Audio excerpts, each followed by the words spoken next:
Hey there guys, how are you? Welcome back to another awesome video for another top 10 video. And seeing how the state we're in right now with everything going on, I figured we can use some laughs. That is why we're doing the top 10 sitcoms. And also because of the fact that I've kind of been binging a few of these sitcoms while this whole thing's been going on and stuff like that. So it works out. So for this list, we're going to look at the best sitcoms in television history. If not, these are just my personal favorites, whether it's I have a soft spot for them, or if I find them just plain funny, or if I just find them just plain funny, emotional, and relatable. So without further ado, let's jump right into this. So at number 10, we have The Big Bang Theory. So funny fact about The Big Bang Theory is I hate it because of the fact of Sheldon Cooper. But besides the fact that I hate Sheldon Cooper, I actually like this show. I have a soft spot because of its comedy. I have a soft spot for its nerd references, and just the fact of its pop culture references and everything. And also, just it kind of shows that nerds can get dates. Enough said a little bit. Number 9 is Home Improvement / Last Man Standing. So 2 Tim Allen's TV shows, and honestly, I don't find Tim Allen that much of a comedy man. Like before I saw these shows. I mean, he did comedic roles before, like side characters or stuff like that, but I never found him as the funny man. But seeing Home Improvement with him being the famous Tim the Toolman Taylor, that kind of gave us that. And Last Man Standing, I get a few laughs at. Both these shows are kind of very Tim Allen or obviously related. Tim Allen's sort of like Home Improvement being Tim Allen's sort of like prime show. Like him at his prime career, and then Last Man Standing being like his sequel sitcom. And both shows are very heavy on commentary, but I still get a laugh out of both of them. Number 8 is Good Times. It has a great family ensemble, and it handles racial issues very well. And for me, this was kind of the first African-American sitcom show I've seen, and in history to me. And you got JJ, the king of dynamite. I'm not gonna go crazy about it, but you know, that guy. So, yeah. Number 7 is Cheers. It gave us a great cast, an iconic theme song, and it gave us, obviously, like I said, cast of characters. It gave us Woody Harrelson, and it gave us quite an interesting sort of spin-off series in the process. At number 6 is The Fresh Prince of BelAir, another iconic theme song. It really launched Will Smith's career, and we get some great comedic moments with both Will Smith and Alfonso. Yeah, Alfonso. And looking back on the show, it really surprisingly has a lot of emotional moments, and it handles a lot of subject matter that really kind of surprises me. Alright, we're nearing down to a final 5 of my list, and at number 5 is The Sweet Life of Zack and Cody. Now, I don't know if this is considered a sitcom series, but to me this was my sort of sitcom. This was part of my childhood, so I couldn't help but put this show on here because this is one of my favorites. Whether this is a sitcom or not, I had to put this here. It gave us a great cast, great ensemble, very fun characters, and some interesting guest stars. And number 4 is The Office / Parks and Recreation. So we got Parks and Recreation. That show gave us a great cast, with Amy Poehler, with Chris Pratt, Rob Lowe, Nick Offerman, Aubrey Plaza, the list goes on. And I gotta throw this out here. It gave us one of my favorite episodes with the filibuster episode. It's very hilarious, very hysterical. Patton Oswalt, it's genius. And then you got The Office with the very famous, memorable, memeable Steve Carell. You got John Krasinski, and of course, Dwight. That's just about enough said. And number 3 is Modern Family. After looking back on this show and rewatching it with the whole series finale coming together, it really is very relatable and emotional, and it really feels like a modern family. Like you have the titular family of a husband and wife with kids. Then you have a openly gay relationship. And then you also have older men into younger women. So it really handles a lot of subject matter that that is sort of tackled nowadays in that sort of aspect. And number 2 is Seinfeld. Very iconic show, great theme song, good ensemble cast, and a very, very iconic, wacky, wild characters. And plus, it's a show about nothing, and that's what's great about the show, because absolute nothing could be something, and that's what's genius about Seinfeld.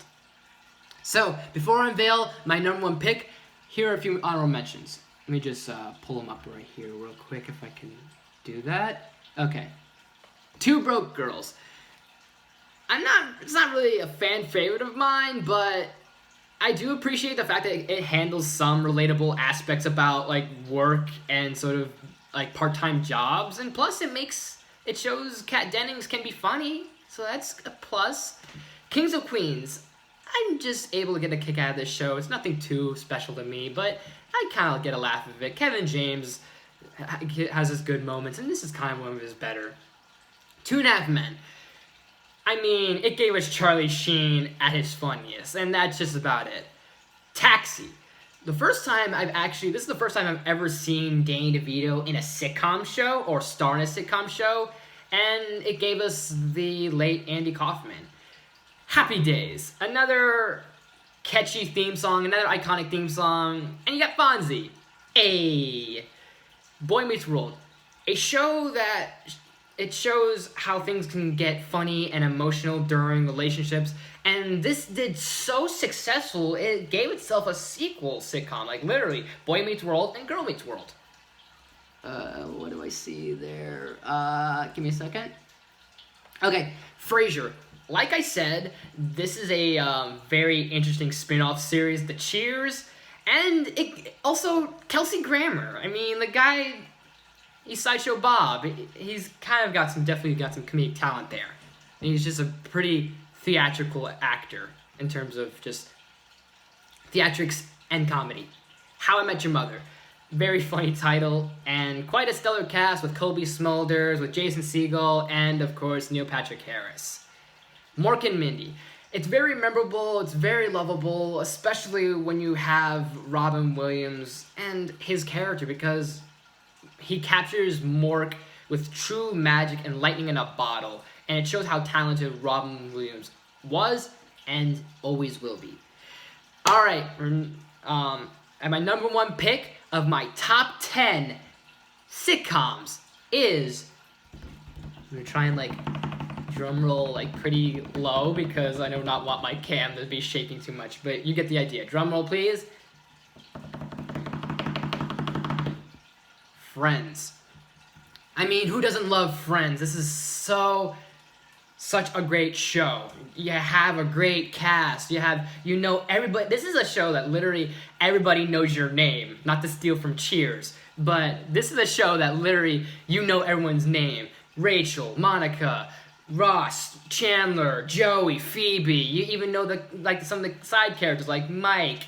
You got Gunther, Carol, all these other characters, and all those great guest stars that even showed up. But to its core, it's that 6 main characters and that cast with Courtney Cox, with Matthew Perry, Matthew LeBlanc, David Schwimmer, Lisa Kudrow, Jennifer Aniston. Those actors and actresses this was their I don't know if this was their starting career, but we got these actors and actresses from this show that became better successes, or they came from success.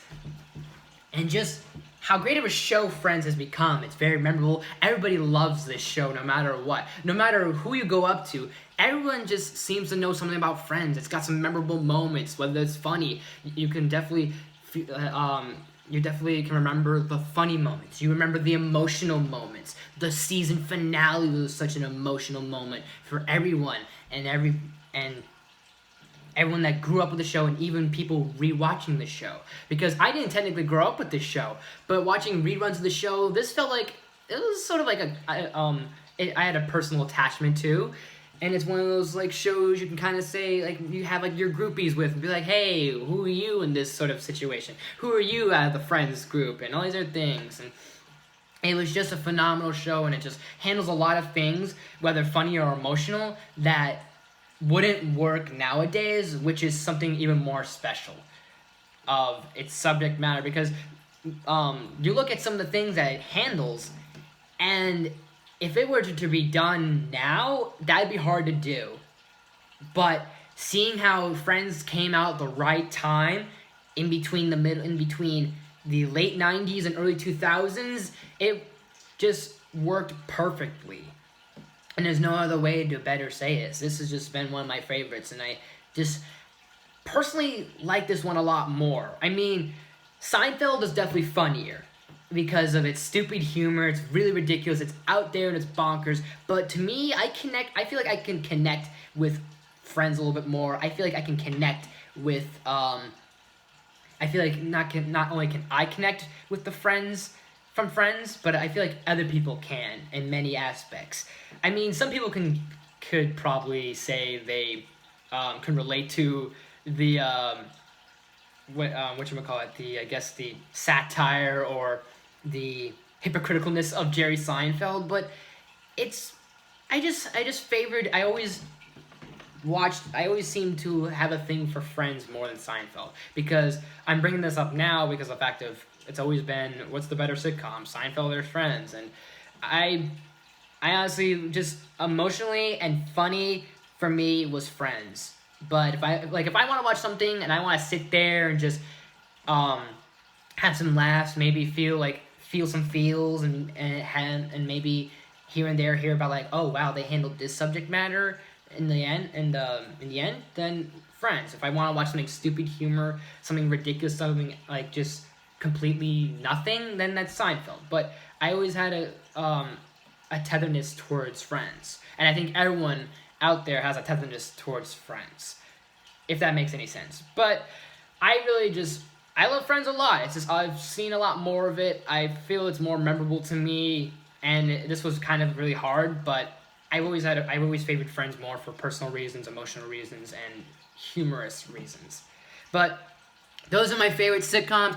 Let me know in the comments, what are your favorite sitcoms? And as always, guys, thanks for watching. If you like this video, please smash the like button. If you're new to my channel, please subscribe. I do awesome videos every day and every week. And make sure you ring that bell to be notified of new videos, new content I'm going to try and do every day and every week. I know it's been a while. I've been on a huge hiatus. Well, it's probably been probably a couple weeks, but still, it feels like an eternity almost. But a lot is just happening in general, and plus I've just been doing a lot of other work and other projects involving like script writing. I've been doing things involving like online school. I gotta do online school now, so I gotta worry about that sort of shit.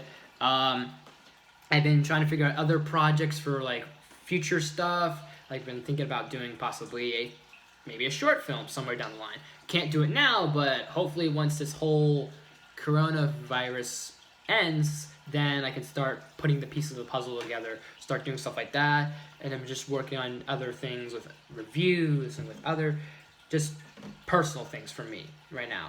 So like I've said before, I'll say again, will try and come back as I once would and once used to be. But it's still going to take me some time, just for me personally. And I hope you guys can understand. And I appreciate all of you on your support. If you're out there listening and hopefully understanding why there's kind of been this sort of big hiatus. But I will try and get much as I can and try and cover as much as I will. And I'm hoping to do some more stuff for the future and other things. So like I always say, leave your suggestions down below on what any requests, like any reviews you want to see, top 10s, comic reviews, maybe I could cover television, TV shows as a whole, and sort of talk about an entire show, or talk about an entire season or series or something like that. Maybe we'll do more podcasts, maybe we'll do live Q&As, maybe we'll just do Q&As. Let me know. I'd like to hear some of your guys' suggestions or requests. Also, more movie news. I want to cover some stuff like that. Trailer reactions, all that fun stuff. Gameplay, etc. You guys know the drill. And I appreciate you guys so much for sticking around and still being here for this channel and everything. I'm trying to build up sort of a community. I hope I can get a community going on one way, somewhere down the line. And Just stay safe, stay clean, guys. Just make sure that you try and like obviously take care of yourself a little bit, especially throughout this time, especially through these times. And I hope you guys appreciate this video, because I feel like we, even though this video itself wasn't really funny, but maybe if you go check out these shows, they're really hilarious. I'm not sponsored by them, but if you check out these shows, maybe you'll get a few laughs out of it, stuff like that, all those other things. And I feel like we needed something like this. And anyways, guys, thanks for watching, and I'll see you next time.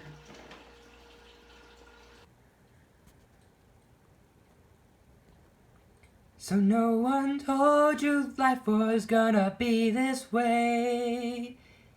Your job's a joke, you're broke, your love life's DOA. It's like you're always stuck in second gear, when it hasn't been your day, your week, your month, or even your year. But I'll be there for you when the rain starts to pour. I'll be there for you, like I've been there before. I'll be there for you, 'cause you're there for me too.